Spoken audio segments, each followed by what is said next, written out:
Welcome to Change the Climate, the program about the Olympia chapter of Citizens Climate Lobby and efforts to create the political will for a livable world.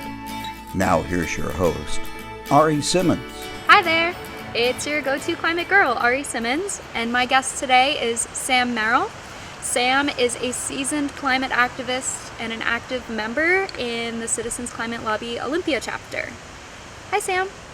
Hi Ari. How you doing today? I'm doing just fine. Oh, awesome. Wonderful. Right. It's been a while since I've seen you, so maybe you can just give me a little bit of background on what you've been working on. Well, I get involved with a number of different organizations which have to do with climate. The Citizens Climate Lobby is certainly one of the major ones. I'm also involved with Quaker Voice on Washington Public Policy, which is a statewide organization, and this comes at it from the religious moral perspective, and concern with climate, addressing climate change is one of the important areas that that group is involved with as well. There's also Thurston Climate Action Team. I have tried to not put as much time on that simply because I seem to be running out of it. But the Citizens Climate Lobby is a really important one to me. Awesome. And from what I understand, you've been with Citizens Climate Lobby now for 5 years, pretty much since its inception. So maybe you can talk a little bit about how it's grown and what it's trying to achieve both locally and nationally. Yeah. Somebody mentioned to me way back about the time, maybe it was the first real meeting that Citizens Climate Lobby had here in Olympia, and said, well, this is a group you might be interested in. Really should go. So I did, and I guess he was right, because I'm still very active with it several years later. And our group here has now several hundred persons on the mailing list. I happen to be involved with the membership group, and so it's my position to call up people who have signed up online. You can go online to citizensclimatelobby.org. It's the national website, but it also gives information about chapters.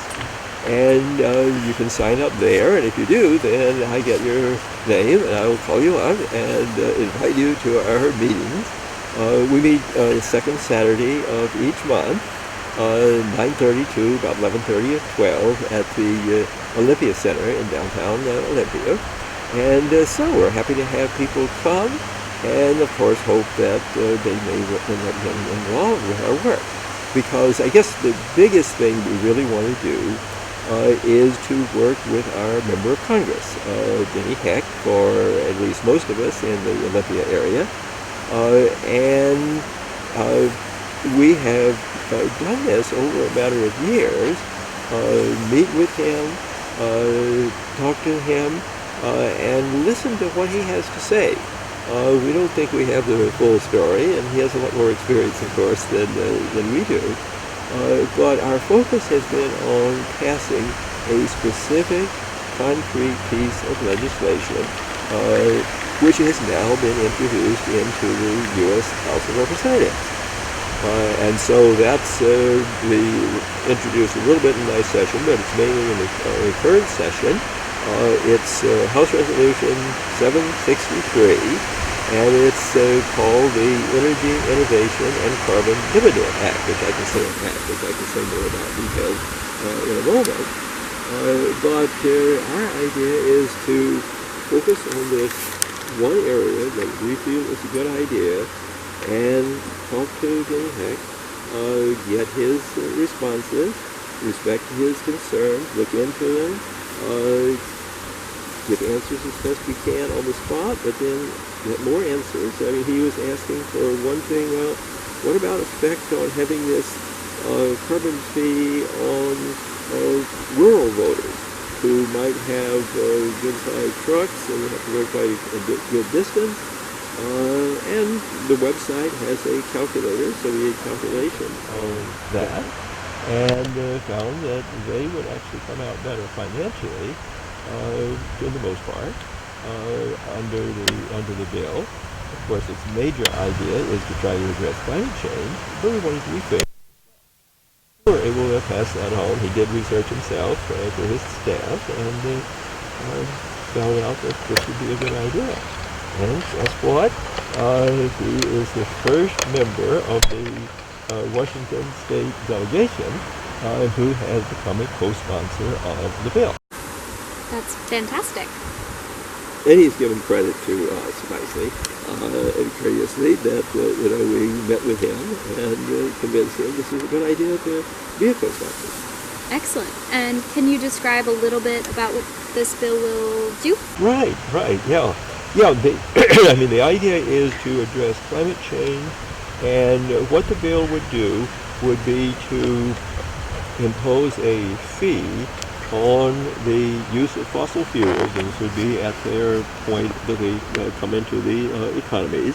And so this would be coal, it would be natural gas, oil, and such. And this fee would start out at a fairly low level, technically $15 per metric ton, if you have to say what that means. And then would increase by $10 a metric ton each year. But it would be a predictable increase. The point of it is that you and me, ordinary people, and companies that use fuel in whatever they do, and most companies, manufacturing companies, are going to be using fuel in one way or another, that for them, the price of oil and gas would effectively be higher because of this fee, because the companies would have to pass that on to us, which we understand. Right. And this would be an incentive for companies to start moving to renewable energy, solar, wind, other methods that would not involve burning fossil fuel. And this would mean that you would get a shift, a natural shift. It would be a market-based sort of process. And individuals might very well decide to get an electric car or to move in some ways away from using as much fossil fuel. Most people hear the word fee and get very skeptical. Yep. You know this, Sam, because you and I both worked on Initiative 1631. Exactly. And 1631 was unique in that the fee imposed, the money received from the fee would then go toward renewable energy. This is a little bit different in terms of what the money goes toward. Can you elaborate on that? Right, yeah. Yes, I was always concerned about that pitfall, although as you well know, I worked on the initiative and I hoped it would pass. But that's one of the things where Citizens Climate Lobby proposal was very different. The money would be returned to the American people so that they could spend it however they wish. And particularly, and this is a little unusual in these things, it would be returned in equal amounts for all Americans through the Internal Revenue Service system. So that it means that if you make only 10 or 20,000 a year, you get a certain amount. And if you make millions a year, you get the same amount. And since persons who are lower income tend to not actually use as much carbon products, as much fossil fuels, as do very wealthy people, well, why would that be? Well, if you don't have much money, you probably don't have a real big house. You probably don't fly around the world very much because you can't afford to do that. Whereas if you have millions, you probably do have a big house. You probably do fly around the world quite a bit, and you end up using more, of course, indirectly, but if you're on an airplane, if you're still using it. So that the amount of extra cost in buying things that involve fuel would be greater for the wealthy person than for the lower income people. Everybody, however, gets the same amount of money back. Is there any idea about how much money this would generate? Yeah, it would start out, of course, small because the fee would be small at first, but then it would generate so you get to the point that a family would be expecting to get something like several $1,000s each year. back, which is quite a bit of money to be getting. So you'd be paying more for gasoline, you'd be paying more for some other things, and if you didn't shift from that, you'd still be doing that. But typically, and the studies that have been done indicate that about 2/3 of the people in the country would be getting back more than they're paying in whatever increases there might be for gas and so on. And how does sort of imposing a fee on fossil fuels and then redistributing that money back to the American people, how do you foresee that incentivizing the transition to clean energy? Okay, well, the marginal cost for a person to buy something that involves fossil fuels, which means putting gas in your car, using natural gas, say, to heat your house, or to buy products that are made by using a lot of coal or natural gas, this is going to cost more. And so there's an incentive to shift away to something that involves fossil fuels. Now that's harder for the individual to be able to make those choices because those choices may not be always available to them. But for a big corporation, they're in a much better position. They look at the bottom line and they say, we can do this with using solar power, or we can do this using wind power, and we're going to save millions of dollars relative to paying this fee for using, say, natural gas. And there's already, those things are already getting very close to being costing about the same. So that this can really shift the balance so that a big corporation would want to shift to a renewable source. That would just simply save them money. My only snafu with that, or not snafu, but kind of curiosity about that, is if companies don't want to pay the fee, that means that they don't want to distribute money to the American people, who in turn want the money from the fee that's being incurred. So, I mean, if companies do decide to go to renewable energy, would people still see the benefit of the fee? As far as getting the money, yeah. Yeah, I mean, the real purpose of this in the long run, of course, is to address climate change by reducing the carbon dioxide that is released into the atmosphere, which is causing the climate change. And so once that problem is solved, then there would be no reason for a fee anymore. Or if there was, and very few people were using, even companies were using fossil fuels, there'd be nothing to apply the fee to. So there'd be no fee after that. People would no longer then get a significant money in the dividend, and that problem would be solved. Okay. And how long, I saw that over the course of 12 years, the Carbon Dividend Act would reduce carbon dioxide 40%. Do you think that is good enough? Do you think that this is, I mean, considering that we're not even guaranteed the next 10 years with the way these current reports are coming out, do you see this as being a strong policy? Is there hope for it this legislative session and this election coming up? Okay, I can answer that in several ways. First, that in the long run, I think it's a strong policy. Do I think it's going to solve everything about climate change? Certainly not. It's a big part of doing that. It's a concrete proposal that will do the kind of things that, say, the Green New Deal would like to do. It would help solve some of the goals that it has. Like they have a 50% reduction, and it would help solve that. The studies that have been shown would indicate that that would be there. But your point about how long it will take to solve it,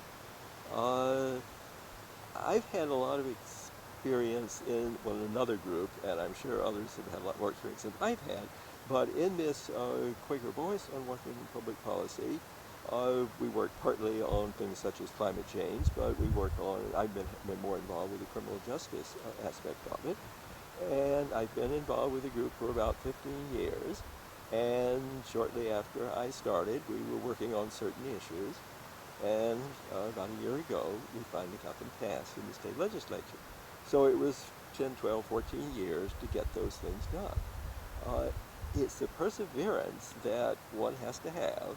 I don't know, maybe I'm just the patient type, but at any rate, if you have that, you can get these things done over a period of time. Mm-hmm. And some of these things really work the other way. I remember questions about same-sex marriage. That was one of the issues that, frankly, Quaker boys didn't work too hard on, for the very reason that most of us thought that's not going to happen anytime in the near future. And it got ahead of us. It got passed before we ever really got organized on that one. Because whatever it is, American people, majority, started to realize something needed to be done about this. A change of culture occurred. Mm-hmm. And I think in the end, that's what's probably going to be the real thing that will cause success with addressing climate change. Right. Is that the cultural change? And it just seems to me that in maybe the last 2 or 3 years, certainly in the build up to this next presidential election, we're hearing so much more about climate change than we have before. Yes, that's true. That's because the intensity of climate change and the effects of climate change are more far-reaching now. I was reading an article that came from the UN, and it says that every week in the United States, there's a natural disaster event that's exacerbated by climate change. And this is true, I mean, not only in the US, but also across the world with these overwhelming heat waves, with massive, tremendous flooding in the Midwest and in the South, tornadoes in Oklahoma, earthquakes now in Southern California and in Oklahoma from natural gas. I mean, we are changing the composition and the functionality of the planet.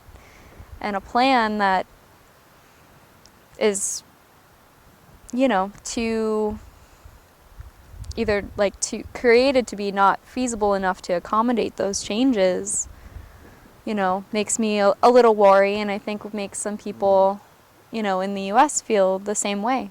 Then again, we're at this point where we will take anything that we can get, and I do think that people are now learning and understanding that the fossil fuel companies need to be held accountable, and it's only through redistribution of the wealth that they're generating can we actually achieve something really tangible in our country, and could we redistribute those funds to be funneled into renewable energy sector, either that internally. So if Exxon and Mobil were moving to 100% renewable energy, if they had some sort of incentive to do that, or had a big push, either legally or politically, to move that way, will we see some sort of tangible results in terms of mitigating the impacts of climate?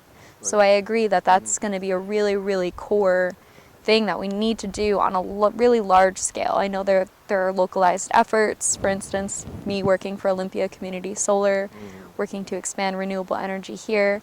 I think that if the Carbon Dividend Act were passed, it would really help state goals toward going to 100% renewable energy. It would pressure PSE and other utilities to transition their power modalities to 100% renewable energy. So I definitely see the benefits of this policy. And I'm really excited about the future with that. I just think that we need to get it done, and we need leadership in elected positions at the national level who see the value in things like this and who want to see this go forward, like our representative, Congressman Denny Heck, and other people like that. So that's really exciting, and I'm so appreciative of your work on those things. And thank you for your patience. It's inspiring to me. As a young person, not so much youth anymore, but as a young person, so many of my friends are having children now. I just see all of the youth, and I'm like, we need to progress on these things and speed up these things and be accountable for everything right now, so that we can provide for a better future, and not even a better future, a future. you know, for the young people who are coming in and inheriting the. And I think at its core, that's what CCL is really there for. You know, I especially here in Olympia, I think everyone really cares about the future here. And how do you see things like the Carbon Dividend Act and other things like that benefiting us at a local level and seeing our local economy kind of shift? Well, I mean, certainly if there is a shift toward renewable energy, this would include wind, solar. Wind energy is certainly developing in Washington State. Been involved too with the Skookumchuck Wind Energy Project there, which down in the Lewis County, on the edge of Thurston County. And solar energy, I mean, there's particularly in eastern Washington, probably in other areas, I mean, certainly locally, can still be done on houses locally, as well as can be done, I mean, the community social, solar that I know that you're working with, that certainly is a way to get that and have it supported by people who may not be able to put solar installations on their own roofs. So we're getting there. Yeah, that's an opportunity to do that, and I mean, enormous amounts of investment in those areas will shift. I mean, after all, it's the old thing of, well, once we had horses and buggies and things like that, and okay, that can't continue forever. And then we came to automobiles. And then over the decades, we find that, well, there are some problems with that because of the gasoline that they're are using.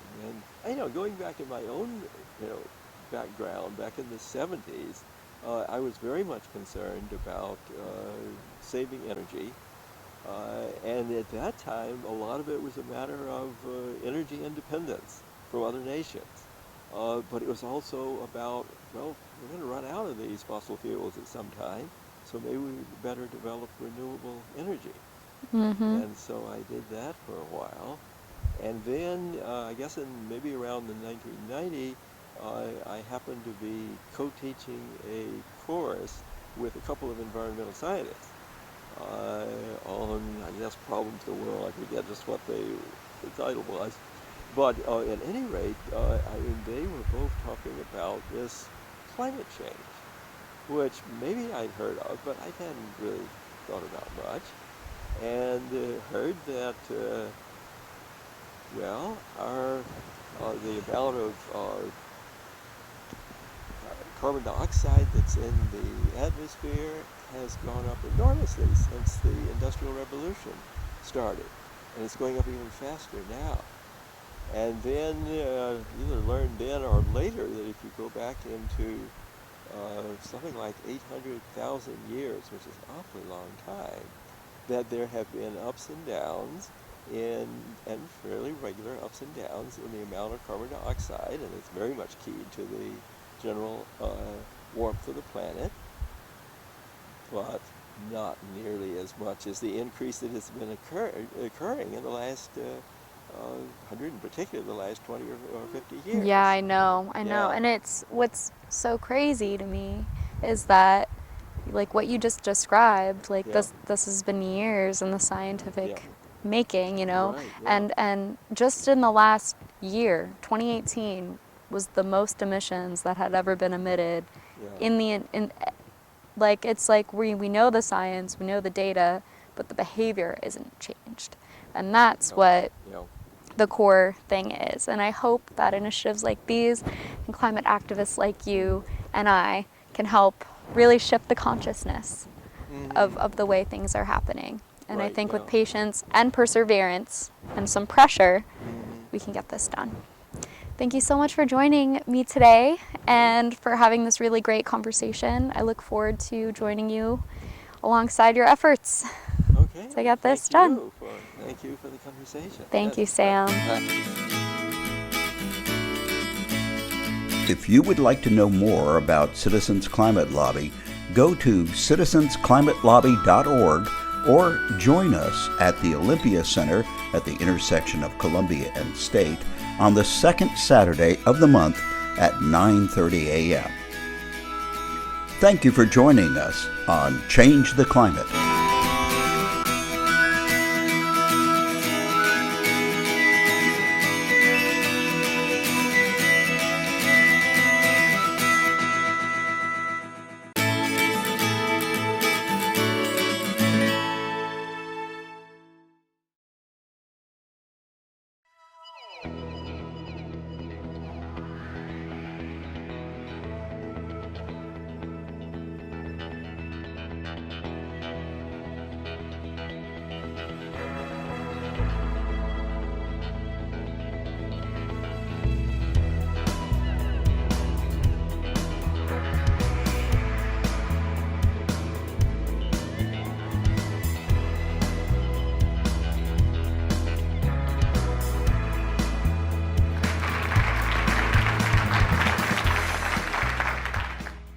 When I was a kid, the ozone layer was an issue.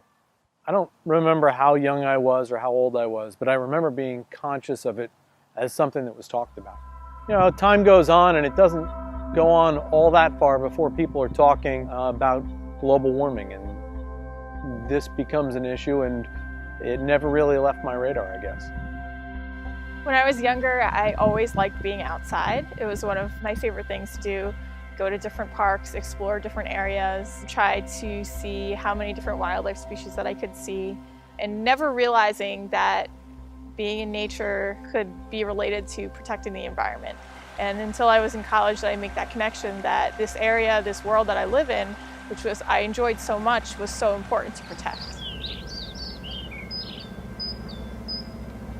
You know, after I realized global warming was going to be a problem, I said, oh, all I have to do is tell my friends. Doesn't work that way. And I read something by Bill McKibben that basically said we need to have an organization here. We need to really tell everybody that it's a problem, and we need to be forthright about it. And about that time I said, well, I got to be part of a group. I joined Citizens Climate Lobby in 2011. A year prior to that, I was what they call a climate change skeptic. But in the fall of 2010, I had a conversation with a friend of mine, and she had encouraged me to read the fourth Intergovernmental Panel on Climate Change report, which was released in 2007. And I sat down and read the entirety of the IPCC report. And I was struck by the abundant evidence that had been put together showing human causation of climate change. I live in Manhattan, New York, and I was in my apartment during Hurricane Sandy. And while my area of Manhattan, the Upper West Side, was luckily not flooded, a lot of my friends who lived downtown had to vacate their apartments and their homes and find shelter elsewhere. I already knew about the effects of climate change, but that really hit home for me. And I think for a lot of people who hadn't been concerned about climate change before, once they lived through that superstorm, they really became concerned about it and now realize the effects that it can have on their lives. We're asking you to join so that you can liberate your neighbor to ask you the next question is, really, tell me more about that.